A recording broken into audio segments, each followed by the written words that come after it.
জামাত এবং এনসিপি যে কোনো চক্রান্ত ষড়যন্ত্রকে ইনশাল্লাহ দাঁত ভাঙা জবাব দেওয়ার জন্য আমরা প্রস্তুত আছি। মাননীয় প্রধানমন্ত্রীকে টার্গেট করে, তার সহধর্মিণী এমনকি তার কন্যাকে টার্গেট করে নানান ধরনের বক্তব্য প্রদান করছে এনসিপির কতিপয় নেতৃবৃন্দ। এটি অত্যন্ত দুঃখজনক। বাংলাদেশের নির্বাচিত সরকারের বিরুদ্ধে যে কোনো ষড়যন্ত্রকে প্রতিহত করা হবে এবং এই ষড়যন্ত্রকে মোকাবেলা করার জন্য বিএনপি এবং অঙ্গ সংগঠনের সকল নেতৃবৃন্দকে, কর্মীবৃন্দকে সোচ্চার থাকার আহ্বান জানাচ্ছি। মাননীয় প্রধানমন্ত্রী আমাকে তার রাজনৈতিক সহকারী হিসেবে সচিব পদমর্যাদায় দায়িত্ব অর্পণ করেছেন। এটি একটি গুরু দায়িত্ব। আমি রাজনৈতিক সুস্থতা এবং একই সাথে সৃজনশীল রাজনীতি প্রতিষ্ঠা করার জন্য ইনশাল্লাহ কাজ করে যাব। তবে আমি লক্ষ্য করছি যে গণঅভ্যুত্থানের পরে এনসিপির কতিপয় নেতৃবৃন্দ, বিশেষ করে নাসিরউদ্দিন পাটোয়ারি যেভাবে রাজনৈতিক ভণ্ডামি শুরু করেছে, আর যদি সে কোথাও গিয়ে স্থানীয় জনপ্রতিনিধি তাদেরকে বিষোদ্গার করে, গালিগালাজ করে, মানহানি করে, তাহলে কিন্তু স্থানীয় নেতৃবৃন্দ এবং সংক্ষুব্ধ জনতা তাকে কিন্তু ওই এলাকা ছেড়ে আসতে দিবে না। আপনি বিভিন্ন জায়গায় যাচ্ছেন, নির্বাচিত এমপি, জনগণের ভোটে নির্বাচিত এমপি, তাদের বিরুদ্ধে আপনি গালিগালাজ করতেছেন। এইটা তো ভাই প্রশ্রয় দেওয়া যায় না। অনেক দেওয়া হয়েছে। আপনি মোটামুটি 50টি জায়গায় গিয়েছেন, কেউ কিছু বলে নাই, কিন্তু 51তম জায়গায় গিয়ে কেউ যে আপনাকে এই গালিগালাজের জন্য মোকাবেলা করবে না তার নিশ্চয়তা কি? আমরা কত সময় কন্ট্রোল করব বলেন? কতজনকে কন্ট্রোল করা যায়? কারণ একজন এমপিকে লাখ মানুষ ভোট দিয়েছে, হাজার হাজার মানুষ ভোট দিয়েছে। আমি না একটা অংশকে কন্ট্রোল করলাম, বাকিদেরকে কি করবেন? সিলেটে যে ধরনের ঘটনা ঘটেছে দেখেন, সেখানকার যে স্থানীয় এমপি অত্যন্ত জনপ্রিয়, তিনি কারাগারে থাকা অবস্থায় মেয়র নির্বাচিত হয়েছিলেন, তাকে আপনি গালিগালাজ করে ফিরে আসবেন আর সিলেটের জনতা সেটি মেনে নিবে? এটি তো হয় না। আমি বলতে চাই যে এনসিপির উচিত এই মুহূর্তে ইতিবাচক রাজনীতি করা। বাংলাদেশে তারা, হ্যাঁ, গণঅভ্যুত্থানে তাদের ভূমিকা আছে, কিন্তু আমি আগেই বলেছি যে কেউ মুক্তিযুদ্ধে ভূমিকা রেখেছেন, মুক্তিযোদ্ধা, আর এই জন্য তার পরবর্তী অপরাধ মাফ হয়ে যায় না।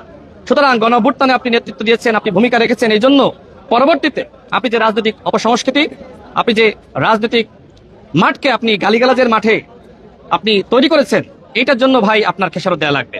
আর কোনো প্রশ্ন আছে? আমার একটা প্রশ্ন আছে রাশিদ ভাই, এনসিপি নেতৃবৃন্দ এবং জামাত ইসলাম যেভাবে উস্কানিমূলক বক্তব্য দিচ্ছে এবং যেভাবে চরিত্র গ্রহণ করছে, তা থেকে আপনিও রেহাই পাচ্ছেন না, এই বিষয়টা যদি বলতেন। দেখেন, এনসিপি বাংলাদেশে নতুন বন্দোবস্তের রাজনীতির কথা বলে নতুন খণ্ডবস্তের রাজনীতি করছে। আমি তাদেরকে বলবো, গঠনমূলক রাজনীতি করেন। আপনারা জামাতের মস্তিষ্ক দ্বারা এই মুহূর্তে পরিচালিত হচ্ছেন। জামাত অত্যন্ত চালাক এবং ধুরন্ধর একটি রাজনৈতিক দল। তারা নিজেরা দেখবেন বিএনপির স্থানীয় প্রতিনিধি তাদের সাথে আন্তরিকতা বজায় রাখছে এবং যে সময় সংসদ চলে সেই অধিবেশন চলাকালীন সময়ে মাননীয় প্রধানমন্ত্রীকে নিয়ে বেশ প্রশংসা করে বক্তব্য দেয় এবং অন্যান্য মন্ত্রীদের সাথে সাক্ষাৎ হলে বেশ প্রশংসা করে। আবার মাঠে গিয়ে দেখি যে তারা গণঅভ্যুত্থানের হুমকি দেয় এবং এমনকি এই এনসিপি নেতৃবৃন্দের মাধ্যমে নানানভাবে মাননীয় প্রধানমন্ত্রীকে এবং আমাদের মন্ত্রীদেরকে গালিগালাজ করাচ্ছে। দেখেন, এনসিপি বর্তমানে যা করছে এগুলো জামাতের পরামর্শই করছে। এই জন্য জামাত এবং এনসিপিকে বলবো, যদি এইভাবে আপনারা রাজনৈতিক পরিবেশকে নষ্ট করেন, তাহলে কিন্তু তার উত্তম জবাব দেওয়ার জন্য আমরা প্রস্তুত আছি। আপনারা সরকারের নির্বাচিত মন্ত্রীদেরকে আপনারা গালিগালাজ করবেন আর বলবেন যে আমরা কিছু বলতে পারবো না, এটা তো ভাই হয় না। সরকারের বিরুদ্ধে জামাত এবং এনসিপির যে কোনো চক্রান্ত, সেগুলো শক্তভাবেই মোকাবেলা করা হবে। ভাই, একটা ছোট প্রশ্ন। আমাদের প্রধানমন্ত্রী শেখ হাসিনা ডিসেম্বরে বাংলাদেশে ফিরতে পারে, এমন খবর আমরা গণমাধ্যমে পেয়েছি। বিএনপি রাজনৈতিক দল হিসেবে বিএনপি কি ভাবছে? গণঅভ্যুত্থানের মধ্য দিয়ে বাংলাদেশে আওয়ামী লীগের পতন হয়েছে আর দিল্লিতে কবর হয়ে গেছে। আওয়ামী লীগ বাংলাদেশে আর রাজনীতিতে ফিরতে পারবে এটি আমি বিশ্বাস করি না। দেখেন, যদি শেখ হাসিনা পালিয়ে না যেত, সেক্ষেত্রে অন্য কিছু করতে পারত। যেহেতু পালিয়ে গেছে, এই পালিয়ে যাওয়ার মধ্য দিয়ে আওয়ামী লীগের সমস্ত নেতাকর্মীরা তারা মনোবল হারিয়েছে। আমি বাংলাদেশে এখনো পর্যন্ত যারা আওয়ামী লীগের নেতৃবৃন্দ, কর্মীরা আছে, তারা কেউ জুলুমের শিকার হচ্ছে? মাননীয় প্রধানমন্ত্রী কি বলেছেন? আমার এই মেরুদণ্ড ভেঙে দেওয়া হয়েছে, আমি যদি পাল্টা এখন মেরুদণ্ড কারণে ভেঙে দিই, আমার এই ব্যথা কি কমবে? ঠিক আমরা এই সহনশীলতা এবং ধৈর্যশীলতা রাজনীতি করছি, কিন্তু যদি সরকারের এই সহনশীলতা, আন্তরিকতাকে কেউ দুর্বলতা মনে করে, তাহলে ভুল করবে। সেটি শুধুমাত্র আওয়ামী লীগ না, যারা বর্তমানে বিরোধী দল, তারাও যদি মনে করে যে আমরা সরকারের প্রধানের মুখ থেকে আমরা তো মিষ্টি কথা শুনছি, আর আমরা তো গণঅভ্যুত্থান হুমকি দিয়ে আমাদের কিছু হচ্ছে না। জামাতের নেতৃত্বে বাংলাদেশে কখনো কোনো আন্দোলন সফল হয়েছে? জামাত কখনোই বাংলাদেশে কোনো গণঅভ্যুত্থানের নেতৃত্ব দিতে পারবে না। দেখেন নাহিদ ইসলাম এনসিপির আহ্বায়ক, সে কি বলেছিল? জামাতের নেতৃত্বকে দেশের মানুষ গ্রহণ করবে না। আমি এতটুকু স্পষ্ট করতে চাই, জামাত এবং এনসিপির নেতৃত্বে বাংলাদেশে আর কোনো গণঅভ্যুত্থান হবে না। এবং ইতিমধ্যে তাদের এই আন্দোলন হুমকি ধামকি দেখে মানুষ হাসাহাসি করতেছে। যেখানে সরকারি দল এবং আমাদের মাননীয় প্রধানমন্ত্রী সফলভাবে তিনি এই দেশ পরিচালনায় নেতৃত্ব দিচ্ছেন, সেখানে জামাতের এমপিদের কর্মকাণ্ড দেখেন নাই। কেউ চায় পর্দা, কেউ চায় ওভেন, আবার কেউ চায় গাড়ি, কেউ চায় অফিস।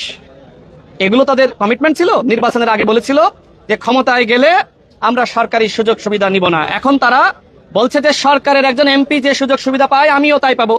তাহলে আপনি কিভাবে বিরোধী দল থাকবেন? সরকারের সমস্ত সুযোগ সুবিধা সমানভাবে নিয়ে বিরোধী দল হিসেবে থাকা যায় না। মানুষ এই বিরোধী দলকে বিরোধী দল হিসেবে মানতেছে না। এই জন্য প্রতিনিয়ত তারা গণঅভ্যুত্থান হুমকি দিচ্ছে।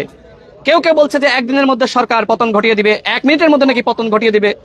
আমি দেখলাম যে কর্নেল অলি সাহেব তিনি বললেন যে জামাতের আমির ডাক্তার শফিকুর রহমানের নেতৃত্বে ছোট ছেলে নাহিদ ইসলাম এবং মাওলানা মামুনুল হক তারা যদি একতাবদ্ধ হয়ে রাজপথে নামে 1 সপ্তাহের মধ্যে বিএনপি সরকারের পতন নিশ্চিত হবে। নামেন না কেন? নিষেধ করেছে কেউ? আমি আগেই চ্যালেঞ্জ করেছিলাম, আজকেও বলছি, এই যে 11 দলীয় জোট, এখন তো 9 দলীয় জোট, এই জোটের মধ্যেই তো প্রতারণা। আপনাদের ভাঙন শুরু হয়ে গেছে। আগে নিজেদের পতন ঠেকান, এরপরে বিএনপির পতন ঘটাইতে আইসেন। আপনাদের নেতৃত্বে কোনো আন্দোলন সংগ্রাম হবে না। বরং এতটুকু বলতে চাই, এই বাংলাদেশে জামাত ইসলাম যে রাজনীতি করছে, আমাদের শহীদ প্রেসিডেন্ট জিয়াউর রহমান এবং পরবর্তীতে দেশনেত্রী বেগম খালেদা জিয়া তাদেরকে রাজনীতি করার সুযোগ দিয়েছিলেন। যে কারণে রাজনীতি করার সুযোগ পেয়েছে, কৃতজ্ঞতা প্রকাশ না করে বরং ষড়যন্ত্র করছে। জামাত এবং এনসিপি যে কোনো চক্রান্ত ষড়যন্ত্রকে ইনশাল্লাহ দাঁত ভাঙা জবাব দেওয়ার জন্য আমরা প্রস্তুত আছি।